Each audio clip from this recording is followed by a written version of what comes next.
Hello, friends. This is John Clan III of episode 173 of Shadow Playing with Magic, the podcast. And today we're going to review Exceptional X-Men 8. Deep dive into what if Wolverine had married Mariko, which is volume 2, issue 43 of What If, and then review the rest of the comics that came out last week. So let's get into it. So, Exceptional X-Men 8 was such another great issue of another great series. It opens up with Sinister explaining, oh, spoilers for everyone for the comics that came out last week. Issue opens up with many pages dedicated to Sinister. He has Axel in prison, and he's just pretty much just monologuing his motivations. And people have foolishly given him all their mutant DNA to make another library with, and then Axel's powers of empathy makes it so that he's able to convert those powers into something he can use, which is like sure. But but then he's also sent fake Axo, a Faxo, if you will, which is Dr. Bert's language she used for Comics XF, and I was like, oh yeah, Faxo is the perfect name for that. And unfortunately, he goes home. He puts like orange juice and coffee grinds on his like breakfast, and his father questions it, but also it's just like, well, if that's what teenagers are doing, well, it's like, no, buddy, like, pay attention. And of course, he hangs out with Melee and Bronze, who clearly Bronze has an idea something's not right. Oh, and Axe was orange this whole time, which I imagine is a neutral color, maybe. And then finally, she's like, "Hey, Melee, I need you to come with me in this room. Axel, you stay out here."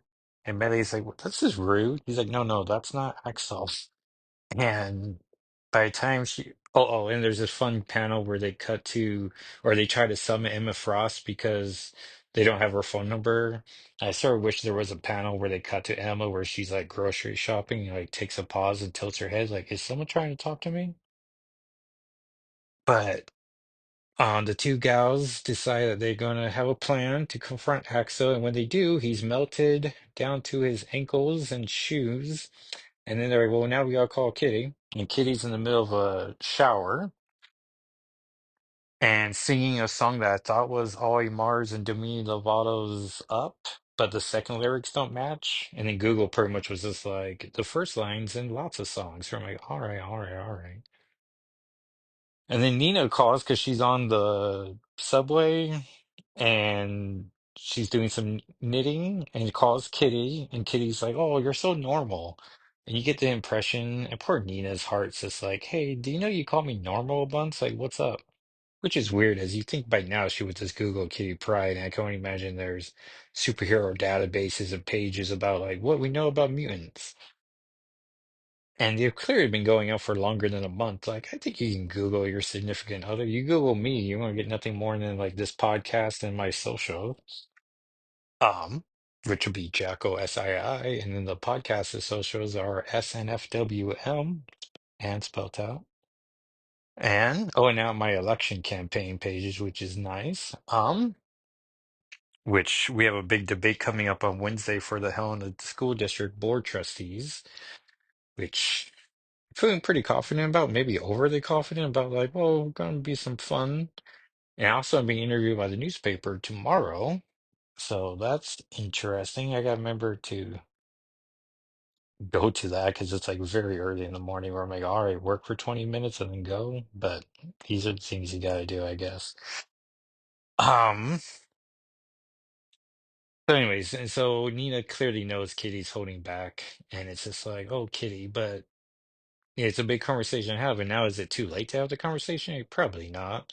I mean, it's never too late. Like, it's like what they say about planting trees like 50 years ago would have been the better time to do it, but now it's the best time to second best time. Where it's like, yeah, which I like to apply to many different scenarios because it's like, yeah, yesterday would have been better, but it's start. I don't know. In terms of team problem or team solution, I'm always just like, can we just recognize a problem and move to a solution? Let's do this. And so, um, Melee and Bronze get through to Kitty saying that there's something wrong with Axel, and so they gotta figure out what they gotta do next. And next issue preview page already out, which is like, all right, that seems early. But yeah, so Kitty's gonna don her exceptional outfit, which would be the first time in these pages. And I love the slow burn of yeah, it takes 9 issues before they do super heroics, and yeah, there's no problem with that. Oh, and they printed my letter again. So I got 2 letters printed of this, which on a free comic book day when we go to Kelly's Comics, I'm gonna try to get another copy of this issue. And pretty much any variant covers I can get my hands on. And if I can find Punisher Kills the Marvel Universe, these are my goals that I'm constantly thinking about. As May 3rd feels like forever from now, but now that we've passed Easter, it's like, all right, we got time for this. But yeah, Exceptional X-Men 8, go get it. And so what if Volume 2, issue 43, um, which if you want to follow along, I made me reviewing it and then me just showing the images on my socials. And let's see who wrote this. Oh yeah, so Ron Martz is the writer, who I know mostly for as a Green Lantern writer. Scott Clark is the penciler, Steve Monato inker, Janice Chiang is the letterer, and Tom Vincent's the color. And Atu the Watcher sets us up perfectly. Greetings, I am Atu. I am the Watcher. It is my purpose to view all that is, all that could have been. In reality, the scene is familiar. The mutant Logan, the X-Man called Wolverine in Japan, clashing with assassins known as the Hand. Oh yeah. And this comic came out in November 1992. We're reviewing it because I'm 43 this year, and as tradition, we go through all my issue 43 of my matching age. And this will cost you 120, nope. Well, I was gonna say 125 pennies, which is a turtle soup reference. And they were very nice to endorse me, which I'm gonna use on my Facebook page to promote that because my favorite podcast promoted me. No favors asked, and I'm like, oh, especially after the teacher union did not support me, but there's 6 candidates, so they went with the incumbents, and it's like, sure, if that's what you want to do. I'll get my endorsements from the cool kids. But I am very privy to the other events, other realms than the familiar.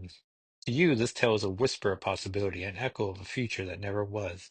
But in this realm, this is the reality. This is the path our players chose. Watch with me now and learn what if Wolverine had married Miracle.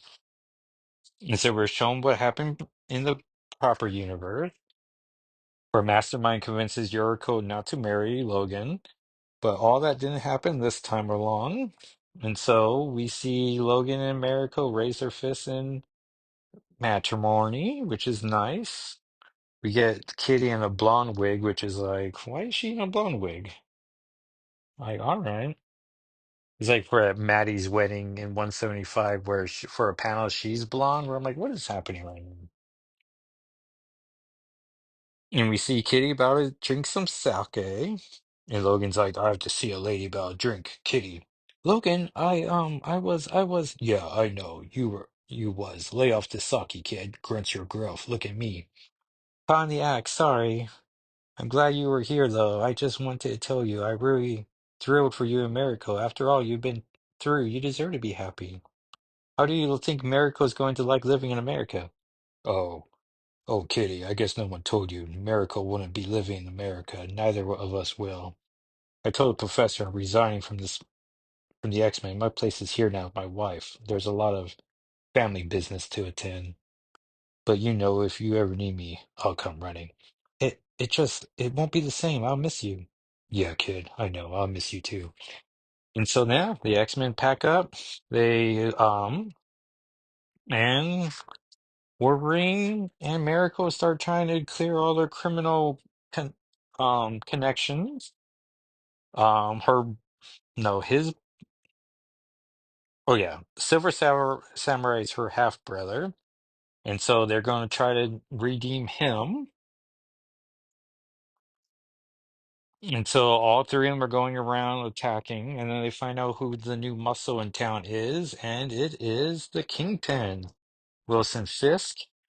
And Logan confronts him, and so they start undermining his operations. Turns out Mariko's other family member, Sunfire, is now getting in on it. Kingpin naturally is now tired of all this nonsense and suits up in a big suit of gold armor, because if you're gonna wear armor, you might as well be gold. And so Logan and Kingpin fight, which I remember in the 90s, the Kingpin did try to take over Japanese crime and didn't quite work out. And then Kingpin signals to Silver Samurai, who kills Mariko, which is sad that she can't just be happy in any universe. Logan turns his attention to Silver Samurai and just beats him, but instead of killing him, decides to let him live in his disgrace. And during that distraction, Kingpin takes off, but he's gone too far, and Sunfire just blows up the car he's in. So Miracle's dead, Kingpin's dead, and unfortunately, Silver Samurai lives. And then Wolverine, Great Malkin Lane, Salem Center, Westchester. He knocks on the door, and Kitty comes to it. What? Everyone too busy to answer the door? That's right. Just leave the manual labor to the kid. Kitty Pryde to the rescue, as usual. Oh my God, Logan, what are you? What's the matter? And you see Logan's crying like, "Hiya, kid, I'm home." And then Otto concludes the issue, but for Wolverine, home was not where the heart was. He left that part of himself on the bloody courtyard in Japan. Logan will go on, his life devoted to his fellow X-Men, but his soul was tormented by what could have been. He was tortured by thoughts of what if. Next issue, what if the Punisher possessed by Venom, which is a comic I do not own, so we would not be visiting issue 44 next year. Um, but yeah, a fun little story. I imagine he was only gone for a week, so he probably missed the Madeline Pryor Mastermind 175 issue. But I imagine he comes back by the time, like in terms of long-term effects, like it's like, you probably missed, like I'm sure he's back in time. I'm trying to think of what issue 180. Oh yeah, 181. I bet he's back in time for Secret Wars. Like he has to be. But even if he misses that, I don't think Wolverine does anything crucial in the first Secret Wars anyways, the 1985 one. So yeah, worst case, the X-Men get spit out into Japan. Oh no, no, but he's in the story, he's already back from Japan. So yeah, I bet he comes back, they go to Secret Wars, they get spit back in Japan, he's sad about that. Um Lockheed comes back and Puff gets turned into a giant dragon, and then yeah, continuity is the same. He's still sad about Mariko, and people already mentioned 175 anyway, so yeah. So what other comics came out last week? It's the Ultimate Wolverine 4, which was a very interesting way to tell a story where, and it's pretty much this type of stories of Wolverine that I'm sort of over, where it's just him in the woods, but instead, where it's just seeing like a wolf or maybe a wolver. No, I'm pretty sure it was not a Wolverine. So yeah, just a wolf in the wild. Meanwhile, we got all these different colored narration boxes of something clearly bad happening in the present day.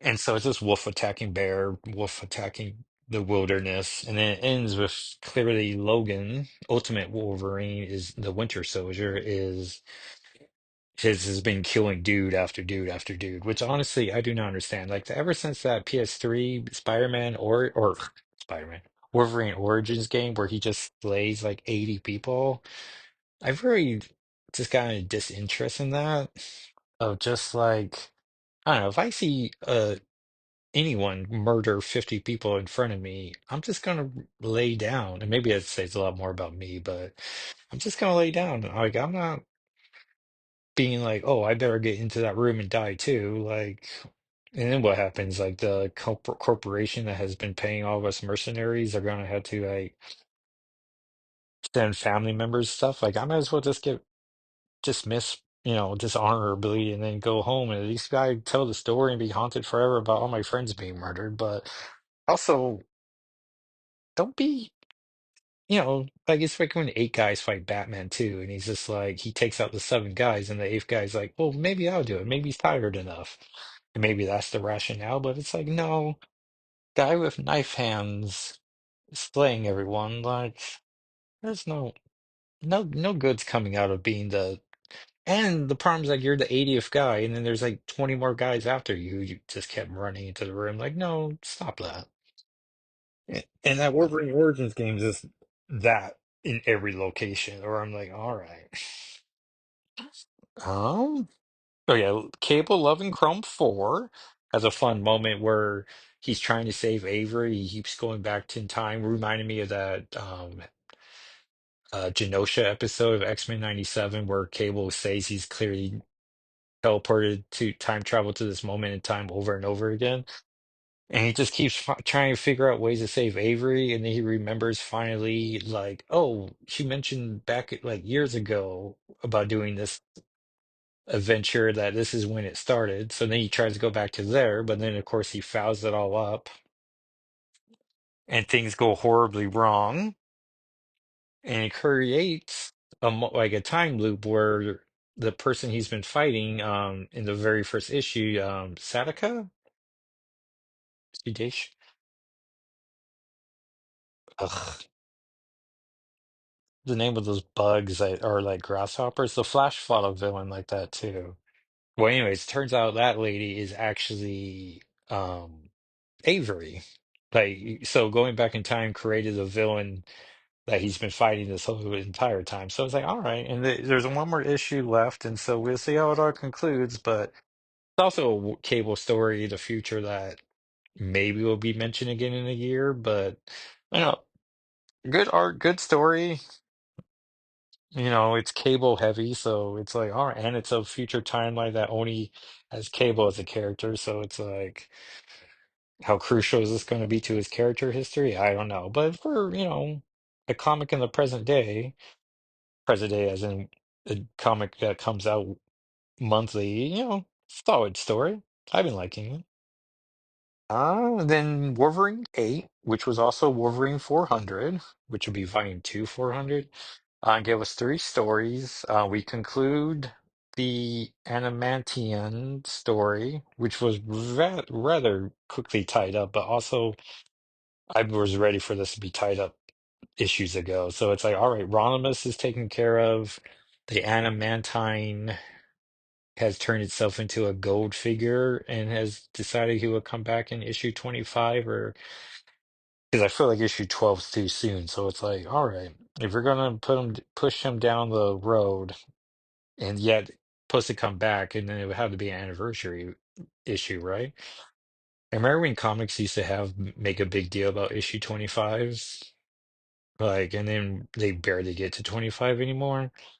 And then issue 12 was like the new normal, and then now comics don't even get to that anymore. So I don't know. This is the state we're in. Also, if it never came back, I'm fine with that. And the issue two, oh, and then the issue ends with Nightcrawler teaming, greeting Wolverine again with Leonard the Wendigo. And Kurt makes a big deal about, hey, Leonard is closer to his personality is closer, so don't dismiss him. And then we get a second story with Arcade, who I love, my first X-Men villain, so and Baby Bird on him pretty early. And there's a moment in there where we believe Leonard dies, and I'm just like, come on, like we literally like 6 pages earlier had a whole moment with Nightcrawler about, like, hey, the boy's in there somewhere. But it turns out whatever the device that we thought killed him actually just killed the Wendigo exterior. Then he was in there from the beginning. So it's like, oh, and then Leonard goes home and just goes back to his normal life. So like, all right, so we are completely done with this. And since we're done with this storyline, Logan opens the door at one point and finds a letter from his mom. So it's like, all right, has she been alive this whole time? Is she like Sarah Gray where she just came back recently? Is she a mutant? I don't know. But we're gonna explore his mommy issues, which is sort of fun as Wolverine Akihiro has just been dealing with his mommy issues. So it's just a moment in time with Logan, the boy Wolverines minus Jonathan, where we're just exploring the tender sides. And then X Factor 9 in its penultimate issue, um, we get Archangel versus Polaris, which I'm like, I guess. And then Havoc was trying to go on a side mission, which was just to distract him from Archangel fighting Polaris. So, and then the fight's not even over yet. Like they're going to conclude it in the next issue, where I'm like, all right. So it was nowhere near as good as issue 8. Forget Me Not wasn't there for a panel where he just says, hey, hey girl, hey. And yeah. So yeah. So just like, all right, just wrap up already, I guess.